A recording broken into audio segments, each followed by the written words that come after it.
This crown-wearing girl is a top dancer of a major theater in Russia. With her graceful figure, she has countless wealthy and powerful admirers every day. But this girl, named Dominika, only focuses on dancing because her mother's leg is ill.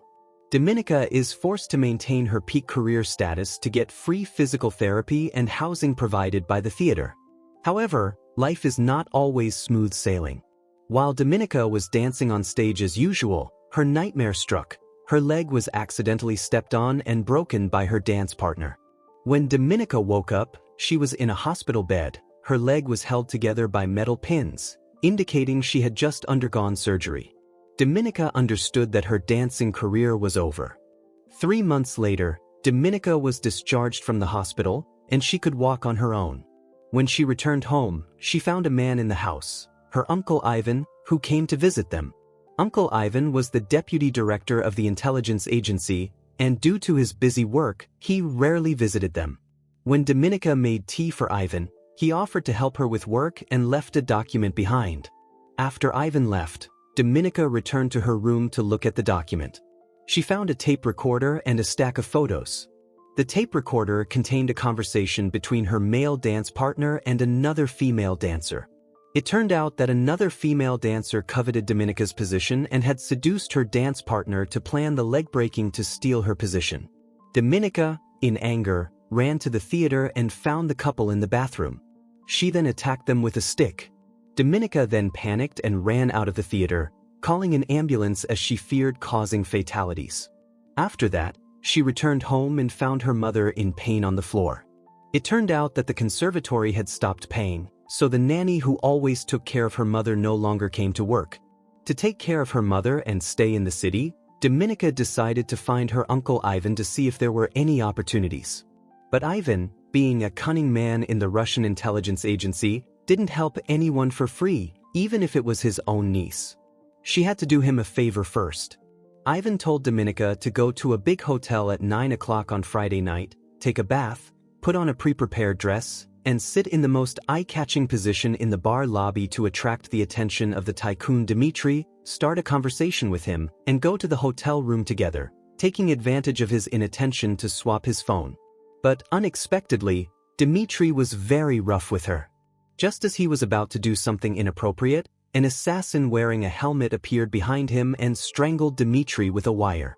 Dominika was terrified and could only obediently follow the assassin's instructions. He used a silenced gun to shoot the door lock and led Dominika down to the garage. After dealing with the bodyguard, he took Dominika to a secret room in the hotel.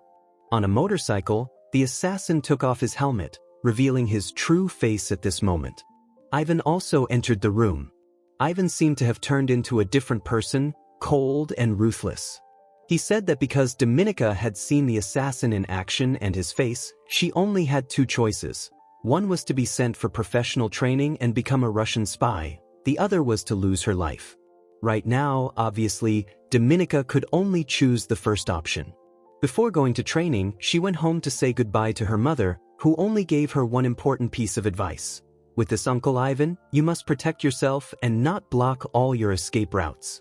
The car that picked up Dominika drove on a snow-covered highway. She knew that after this trip, her life would change, and she could never go back.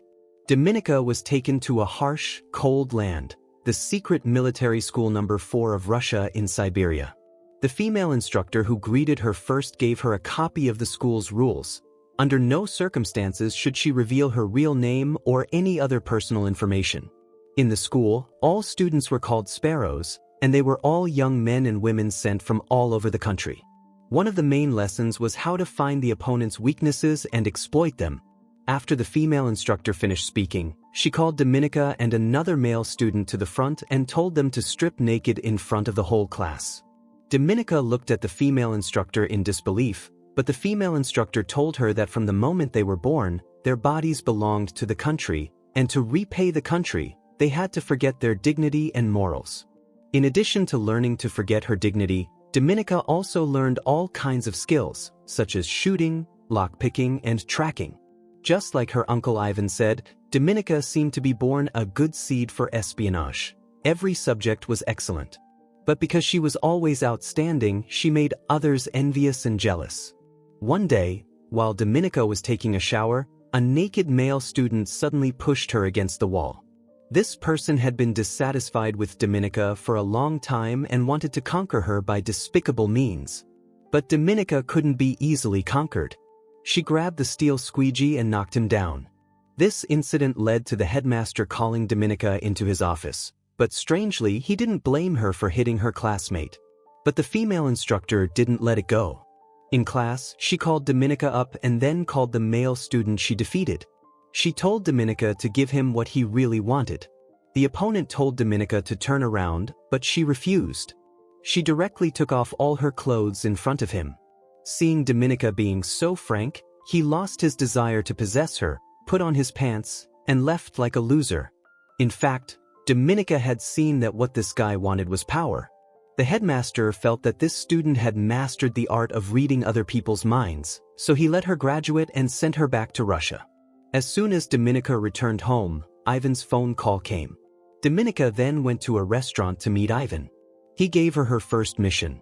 A few months ago, Nash, a CIA spy in the US, secretly met his informant in a park in Russia to exchange intelligence. At that moment, a police patrol car passed by. Seeing the informant being stopped by the police car, Nash directly pulled out his pistol and fired several shots to attract the attention of the police. Thanks to this, he rescued the informant. Nash ran straight to the US Embassy and was safe. Nash then returned to the US for a while, but now, the Russian security agency has discovered that he is in Budapest, Europe, to find out who his informant was. Ivan decided to send Dominica to approach Nash. Dominica didn't want to be a spy, but Ivan promised that if she completed this mission, he would set her free. Having no other choice, Dominica had to go to Budapest. She was arranged to stay in the building of the Russian Security Bureau. Her roommate was a senior spy named Marta. Having worked here for many years, Marta reminded Dominica that the station chief here was a lecherous old man. When meeting him, she should pay attention. As expected, Marta was right. He saw Dominica, and his eyes lit up, looking for opportunities to get close to her. But Dominica didn't care about these lecherous guys. She learned from the information in the documents that Nash liked to swim every day, so she secretly followed him from the swimming pool all day. In the evening, she dyed her hair blonde. The next day, she registered for a card at that swimming pool. When filling in personal information, Dominica hesitated for a while and finally tore up the registration form with a fake name. She then wrote her real name, which was equivalent to revealing her true identity to the opponent. Dominica, wearing a sexy swimsuit, walked past Nash, deliberately attracting his attention. And when she left the swimming pool, Nash called her back. Unexpectedly, Nash had noticed her presence since yesterday. He also recognized that she had dyed her hair. This showed that he knew Dominica was deliberately approaching him. Hearing this, Dominica got on the bus with a slightly tense mood, but when the bus left, she smiled. The next day, Dominica went to the swimming pool as usual, but Nash was nowhere to be seen today. When she returned the key, the staff couldn't find her information form. It turned out that her registration form had been stolen by Nash, who had investigated Dominica's real information. He then reported it to his superiors, who learned that she used to be a dancer and, more importantly, that she was the granddaughter of the deputy director of the Russian security agency. Moreover, Nash felt that this woman used her real name, which must have hidden motives. Many reasons made him decide to see if he could win this woman over. The next day, at an international wine reception, Nash met Dominica again, and they knew each other's identities. They started talking without any restraint. Nash made it clear that he wanted to be friends with her, so they agreed to have dinner together the next day. That night, Dominica returned home and found that Marta was not in the room, so she secretly searched the room and finally found an oil paper bag in the gap in the corner of the wall. Inside were many intimate photos of Marta and an American woman. A diary mentioned that this woman was the chief of staff of the US Senate. At this moment, Dominica heard the sound of the door opening as Marta returned. She still took the time to flip through a few more pages of the diary, discovering that Marta was about to conduct a $250,000 intelligence deal with this person in London. When Marta entered, Dominica came out of her room. Marta gave her a piece of paper, which turned out to be Dominika refusing the station chief's request to go to bed with him. So this petty man had directly snitched to the Russian security agency that Dominika had made no progress. So the next night, she didn't go to dinner with Nash as promised but chose to secretly follow Nash home, knowing his residence. Dominika decided to go directly to his face to get closer. She squeezed out a few fake tears and pressed the doorbell of Nash's house. She started to pretend to be pitiful, slowly approaching Nash to seduce him with her beauty. But unexpectedly, Nash didn't take the bait. He even told Dominika to think carefully about what she really wanted. For the first time, she tasted the feeling of failure when she couldn't grasp the psychology of others, and she could only ask Nash to meet again the next day. But the next day, Dominika waited at the swimming pool for a long time, but Nash didn't show up. Having no other choice, she had to go to Nash's house again. She used her superb lock-picking skills to open Nash's room. She searched the house but found nothing useful. Just as she was about to leave, she accidentally saw 2 glasses of wine from the night before still on the table, and she took the glass with Nash's fingerprints. Returning, she was surprised to see Ivan had arrived. This was the result of the station chief snitching. Due to the fact that Dominika had made no progress with Nash and had not obtained any useful information, she told Ivan about Marta's upcoming $250,000 deal with the Americans in a panic. At the same time, she lied that this was something she and Marta were doing together, and she wanted Ivan to give her $250,000 first. Ivan understood that this intelligence could be important, so he temporarily let Dominika go. When he was about to leave, Ivan remembered that he had forgotten to take his coat. Dominika took the initiative to get it for him, and she accidentally found Ivan's passport and quickly memorized the number on it. After seeing Ivan, she turned around and saw Marta holding a gun in front of her. It turned out that their conversation had been overheard. Marta questioned Dominika why she wanted to take the target that she had spent more than a year to achieve. Dominika knew that Marta couldn't get a big sum of $250,000, but she could make the director of the Russian Security Bureau pay the money to help Marta complete this deal. Marta was very curious why Dominika had to risk her life to complete the mission. So Dominika told her that she had seen the assassin under Ivan before. This should not be told to anyone. If it was revealed, Dominika would definitely be silenced, but her action indirectly harmed Marta's life. After this storm, Dominika went to the train station to buy a ticket to Vienna. Then she went to the door of a local bank, looking through the glass door. Dominika targeted a young male employee who looked quite inexperienced as her prey. When the bank closed, Dominika pretended to rush to register a new account, and the person in charge of locking the door was the male employee she had targeted. When a pitiful beauty invited him to have coffee and fill in the account registration information, the socially inexperienced employee agreed. On the other side, Marta went to find the station chief of the intelligence station. Still holding a grudge, she revealed Dominika's weakness to him. That night, Dominika returned to her place in Budapest and didn't see Marta in the room. The bathroom door was ajar, and it turned out that the assassin who had killed the tycoon Dmitry had come here. Marta had been brutally killed. He spared Dominika's life because she was Ivan's granddaughter, but he also warned Dominika that if anyone else knew that he had killed Dmitry, the next person in the bathtub would be her. After the local police investigated, they found no useful information, so Dominika was released. The person standing at the police station door to pick her up was Nash. It turned out that he had received a report from his teammates. These days, the important news he received this time was that Dominika was a Sparrow spy, secretly trained by Russia. He directly confronted Dominika, comparing the differences in the intelligence structures between Russia and the US and condemning the ruthless and heartless aspects of the Russian Security Bureau towards its own people. Nash hoped that he could make Dominika switch sides and join the CIA to serve them. Nash assured her that he would protect her as he had protected his informant. Dominika was a little swayed by that statement and finally agreed to work for the CIA. So Nash took her to the CIA's safe house in Budapest. Here, 2 CIA executives were waiting for her. For safety reasons, they put a lie detector on Dominika and asked her many questions to determine if she really wanted to join the US government. But this type of test was ineffective for a well-trained spy. After the test, Dominika also made her own conditions. she needed the CIA to transfer $30,000 to her account in Vienna every month. The CIA felt that Dominika was a bit greedy, and she dared to arrogantly ask for money without bringing any valuable intelligence. So Dominika told them about the US Senate Chief of Staff wanting to sell missiles. This news directly shocked all the members in the room. They didn't dare to underestimate this Russian female spy. On the day of the deal, Dominika went to the designated hotel in London. In the room, $250,000 prepared by the Russian security agency was placed, and in the secret compartment in the desk, there was also a fake diskette from the CIA. Dominika went down to the hotel bar to wait for the chief of staff to appear. Unexpectedly, the intelligence station chief, Maxim, came here. It turned out that he was worried about the deal and deliberately came here to help. But Dominika knew that this was actually an informant sent by Ivan.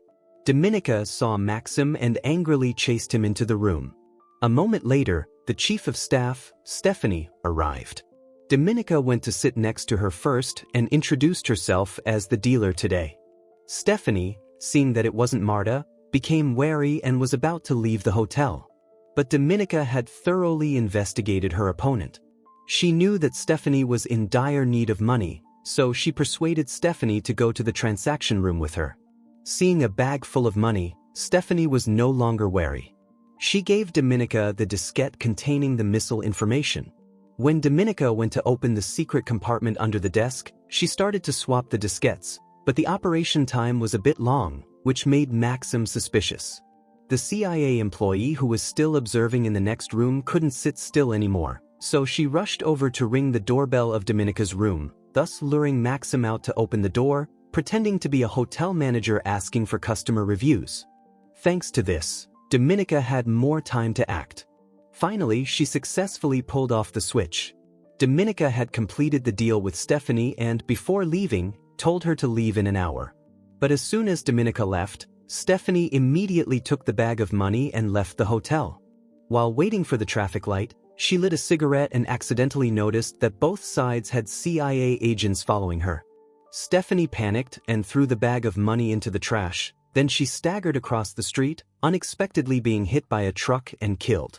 This unexpected situation was also seen by the Russian security agency personnel at the hotel door.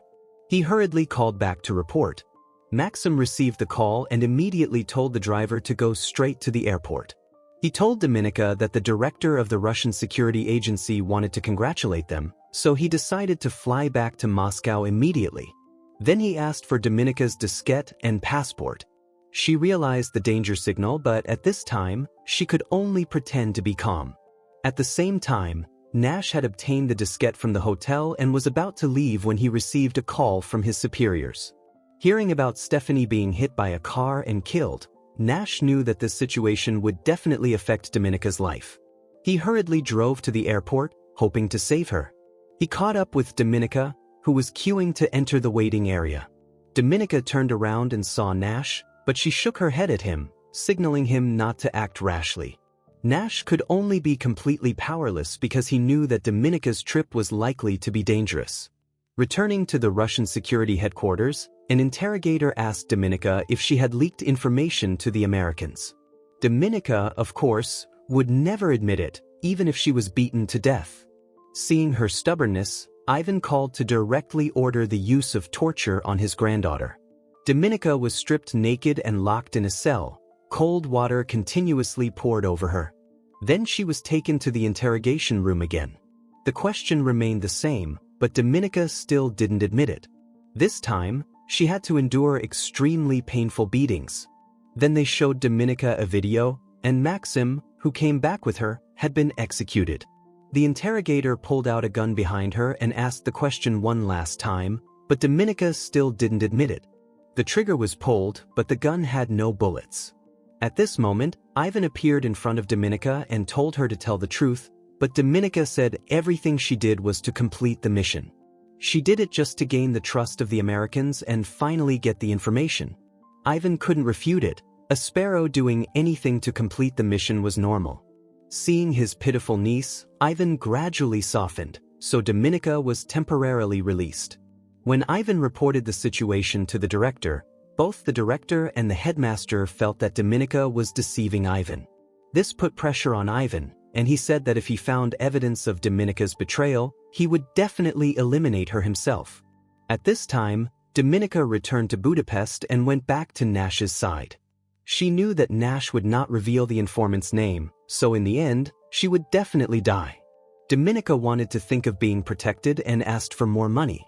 She wanted the $250,000 to be transferred to her account in Vienna. Nash agreed to all her requests. In the end, Nash was defeated by this Russian girl in front of him. So what had to come finally came. When Dominika woke up in bed, Nash was nowhere to be seen. When she opened the kitchen door, she saw the assassin strangling Nash with a wire. Dominika immediately understood the situation, so she went to cooperate with the assassin to tie Nash's hands. The assassin temporarily loosened the wire but took out a bag of skinning tools, which were specialized tools for replacing skin for burn patients in hospitals. He wanted to torture Nash slowly until he revealed the informant's name. Dominika looked emotionlessly at the assassin torturing Nash, and she even helped the assassin hold him down. Seeing that Nash refused to say anything, Dominika asked the assassin to give her the tool. Then she took advantage of the assassin's inattention and suddenly attacked him. It turned out that she had been pretending to cooperate to wait for an opportunity to save Nash. At this moment, the assassin woke up and attacked the two with a sharp knife. Both of them didn't wait to die but counterattacked. Dominika took the opportunity to cut the assassin's tendons, and he fell to the floor, unable to stand up. Seeing this, she rushed over to take his life. When Dominika woke up, she was in a hospital bed. Her health was no longer a concern, but the most headache-inducing problem now was what to do next. The assassin's death proved that she had definitely betrayed them. At this moment, the headmaster suddenly appeared in front of her. Dominika thought he was here to kill her, but he told her that he was the informant. His wife had cancer, but the Russian government didn't allow an American doctor to operate on her, causing his wife to leave him very early. This was the reason why he betrayed them. But he was tired of doing it. He saw that Dominika had the potential to take over his job, so he suggested that she expose him. That way, Dominika could continue to live, and she could replace him and continue to work for the CIA. Thanks to this big turning point, Dominika started to act first. She turned herself into the Budapest police, admitting that she had killed the assassin, and she asked to meet the Russian embassy. When she met the people of the embassy, Dominika asked to call the director of the Russian security agency. She wanted to directly report the name of the internal target and use this information to exchange for her life. Dominika reported the name of the mole to the director over the phone. At the same time, the headmaster returned home and didn't lock the door. He just sat on the sofa, quietly waiting for someone to arrest him. Dominika was taken to the airport by the police. The CIA had been waiting here for a long time, and Nash quietly looked at her with disappointment in his eyes. This woman had finally completed her mission. At this moment, a Russian helicopter flew over, and they brought the spy. When Nash asked the Russian side to remove the hood to identify the identity, unexpectedly, the person brought was not the headmaster but Ivan. At this time, Nash knew that Dominika had deceived them, but at this time, Nash couldn't expose the truth. They confirmed that it was the target they wanted to exchange. It turned out that the name that Dominika had revealed to the director was not the headmaster but her uncle Ivan. After the director sent people to investigate, they found a used wine glass at Ivan's house. In addition, they also found that Ivan had a secret account in Vienna. The Americans had transferred $250,000 to it, and the encrypted information in the diskette that Ivan collected from Dominika was also from Vienna. A series of evidence left Ivan with no way out. At this time, Ivan said his last words in Dominika's ear, then he continued to walk towards the Americans. But Russia couldn't let a traitor leave safely. They had long been ambushed to shoot Ivan in the head. Dominika was also taken back to Russia, and she became a new generation of patriotic hero. The headmaster also sat below and applauded her with satisfaction. Just like that, Dominika replaced her uncle to become the director of the Russian Security Bureau. At the same time, she also became the top double-layered Sparrow spy, continuing to play between Russia and the US for survival. She had to continue this game.